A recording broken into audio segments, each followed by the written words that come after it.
ఆనాడు ఆదిమ సంఘంలో వారు ఎన్ని హింసలు పొందారంటే ఆ హింసలో ఒక్క హింస కూడా మనం పొందుకోలేదండి నాటి దినాల్లో. వాళ్ళు ఎన్ని శ్రమలు పొందారంటే నేను చెప్తాను చూడండి. ఆనాటి దినాల్లో క్రీస్తు శకం 64వ సంవత్సరంలోని నీరో చక్రవర్తి, ఎవరు? నీరో చక్రవర్తి తాను ఒక భవనంలో ఉండేవాడండి. తన భవనాన్ని ఎక్స్టాన్షన్ చేసుకుందామని, ఆ యొక్క రాజ్య భవనం ఏదైతే ఉందో దానిని పెద్దది చేసుకోవాలని ఈయన ఏం చేశాడంటే తానున్న భవనాన్ని ఇంకొక భవనాన్ని నిప్పంటించేశాడు. తన సైనికులు తీసుకొచ్చి ఈ రెండింటిని నిప్పంటించేసరికి 6 రోజుల పాటు రోమా సామ్రాజ్యం అలా కాలుతానే ఉందంటే. ఆ రోమా సామ్రాజ్యంలోని అనేకమైన భవనాలన్నీ కూడా అలా కాలుతూనే ఉన్నప్పుడు శత్రువులు ఏమని ప్రచారం చేసేవారంటే నీరో చక్రవర్తి దీన్ని కావాలని చేశాడు, నీరో చక్రవర్తి కావాలని తన భవనాలను నిప్పంటించేశాడు అని శత్రువులు ఏం చేశారంటే చుట్టుపక్కల రాజ్యాలన్నీ కూడా ప్రచారం చేశారు. ప్రచారం చేసేటప్పటికి ఈయనకి కొంచెం భయం వేసింది.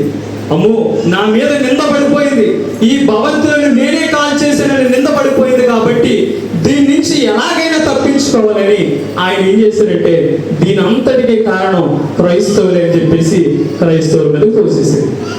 ఎక్కడ ఎవరి మీద వస్తాడండి? నిప్పంటించింది ఎవరు? నేను అబద్ధం చెప్పట్లేదు, మీలో చాలా మందికి ఫోన్స్ ఉన్నాయి. క్రీస్తు శకం 64వ సంవత్సరంలో జూలై 19వ తారీఖున ఏం జరిగింది అనేది మీరు ఒకసారి గూగుల్ చేసి చూడండి, చాలా క్లియర్గా వివరంగా ఉంటుంది అందులో. ఈ విషయాన్ని ఎవరి మీద తోసేసాడంటే ఈ భవంతులు 2 కాల్చింది ఎవరంటే క్రైస్తవులే చేశారని చెప్పేసి క్రైస్తవులను తోసేస్తే అప్పుడు నుంచి ప్రారంభమైనది అసలైన హింస. అది ఎలాగంటే అధికారపూర్వకంగా. అప్పటి వరకు కూడా ఎవరిని హింసించారు కానీ అది గవర్నమెంట్ దృష్టిలోకి వెళ్ళలేదు. కానీ నీరో చక్రవర్తి ప్రారంభించిన దగ్గర నుంచి ఎప్పుడైతే ఈ యొక్క భవంతులను క్రైస్తవులే కాల్చేశారనే నింద క్రైస్తవుల మీద చేశాడో ఆనాటి నుంచి ప్రారంభమైందండి అసలైన హింస. అయితే ఆ హింస ఎలాగంటే క్రైస్తవులు ఎక్కడ ఆరాధన చేస్తుంటే అక్కడ వాళ్ళని పట్టుకోవడం. ఆ పట్టుకున్న క్రైస్తవుల్ని ఏం చేసేవారంటే అడవి మృగాలు ఉంటాయి కదండి, అడవి మృగాల యొక్క జంతు చర్మాలు వాటిని తీసుకొచ్చి క్రైస్తవులకు చుట్టేసి వాళ్ళని ఎక్కడ వదిలేసేవారంటే అడవిలో వదిలేసేవారు. అడవిలో వదిలేస్తే ఈ అడవిలో అడవి కుక్కలను ఉంటాయి తెలుసు కదండి. ఈ అడవి కుక్కలు ఏం చేసాయంటే వీరిని చీల్చి చెండాడి అలా చంపేసేవండి. అలాగే ఈ క్రైస్తవులైన వారి సంఘం ఎక్కడైతే ఆరాధన చేస్తున్నారో వాళ్ళని పట్టుకుని ఏం చేసేవారంటే క్రైస్తవులకి తాళ్ళు కట్టి అలా ఈడ్చుకుంటా వెళ్ళిపోయేవారండి రోడ్డు అంట. ఎప్పటి వరకు అంటే వాళ్ళు చచ్చిపోయే వరకు కూడా అలా ఈడ్చుకుంటానే వెళ్ళేవారంట. ఈ విషయం నీరోకి తెలిసిన దీని అంతటికీ అధికారం ఎవరిచ్చారు? నీరో చక్రవర్తి ఇచ్చాడు. తన మీద ఉన్న నిందను తొలగించుకోవడం కోసం తాను ఏం చేశాడంటే దాని అంతటిని ఈ యొక్క క్రైస్తవుల మీదకి తోసేసాడు. ఇంకా ఈ క్రైస్తవుల్ని చాలా హింసలు పెట్టారు.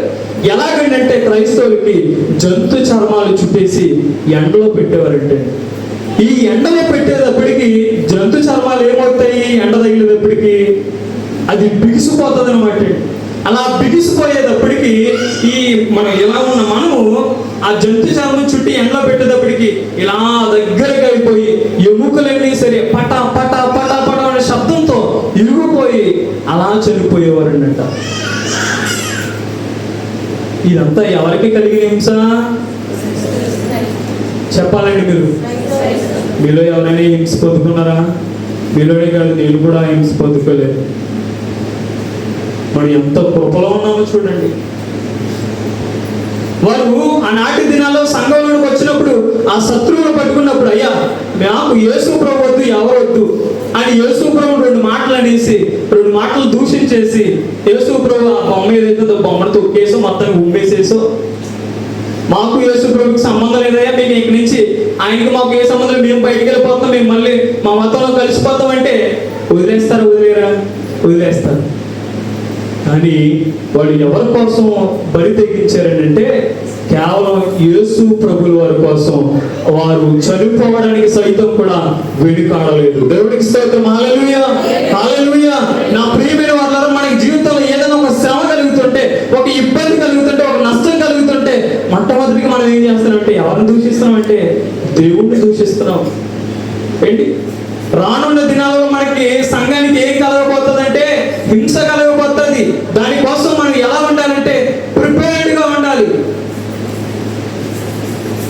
ఇంకో విషయం ఏంటంటే, అదే రాజ్యంలో, అదే రోమ సామ్రాజ్యంలోని క్రైస్తవులకి, దేవుని పిల్లలైన వారికి మైనంతో కూడిన చొక్కాలు ధరించేవారు. అంటే దేంతో కూడింది? మైనం తెలుసు కదండి. మైనంతో కూడిన చొక్కాలు ధరించి వీళ్ళని ఏం చేసేవారంటే సాయంకాల సమయంలో ఆ వీధి స్తంభాలు ఏవైతే ఉన్నాయో, కరెంటు స్తంభాలు, ఇప్పుడంటే కరెంటు స్తంభాలు ఉండే కానీ అప్పుడు దీపాలు కదండి, కాగడాలు ఉండే, కాగడాలకు సంబంధించిన ఆ స్తంభాలు ఉంటే ఆ స్తంభాలకి క్రైస్తవుల్ని ఆ మైనపు చొక్కాలు తొడిగించి వారిని కట్టేసి, ఈ రాజు ఏం చేసేవాడు, నీరో చక్రవర్తి మేడ మీదకి వెళ్ళి అరే కాల్చేయండి అనేసరికి వీళ్ళందరూ ఏం చేశారంటే ఆ కాగడాలు తీసుకుని ఆ మైనపు చొక్కాలను అలా వెలిగించేసరికి వాళ్ళందరూ కూడా అలాగా బ్రతికొండగానే వారందరూ కూడా చనిపోయేవారు. అంటే క్రైస్తవులు ఏం చేశారంటే అలా బ్రతికొండగానే అలా నిప్పంటించి రాజు పైకి వెళ్ళనివాడంట.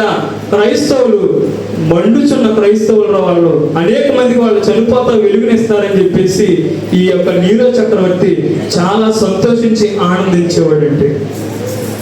అంత క్రూరమైన హింస ఎవరు పొందారంటే ఆనాటి యొక్క క్రైస్తవ సంఘం హింసలు పొందారు. అయితే ఈనాటి దినాల్లో మనం ఏదైనా హింస పొందుతున్నామంటే మన జీవితాల్లో అంత పెద్ద పెద్ద హింసలు ఏం కనిపించట్లేదు, అంత పెద్ద పెద్ద శ్రమలు మన జీవితంలో ఏం కనిపించట్లేదు. అయినా సరే మనం దేవునికి ఎలా ఉంటున్నాం అంటే, నా ప్రియమైన వల్ల మనం ఎప్పుడు కూడా దేవునికి దూరంగానే ఉంటున్నాం.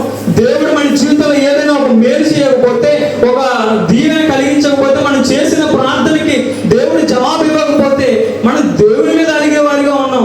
కానీ ఆనాటి దినాల్లో ఆదిమ సంఘ క్రైస్తవులు దేవుని కోసం, యేసు ప్రభువుల కోసం, ఆయన యొక్క సువార్తను ప్రకటించడం కోసం వారు చనిపోవడానికి కూడా అసలు ఎవరు కూడా వెనుకాడలేదు. పేతురు గారు ఆయన అలాగే మరణించాడు. పౌలు గారు ఆయన అలా మరణించాడు. యేసు ప్రభువు ఎన్నుకున్న 70 మంది శిష్యులు ఉన్నారు. ఆ 70 మంది శిష్యులు కూడా వారు ఎలా హతమార్చబడ్డారంటే ఇలాగే హతమార్చబడ్డారు వారందరూ కూడా.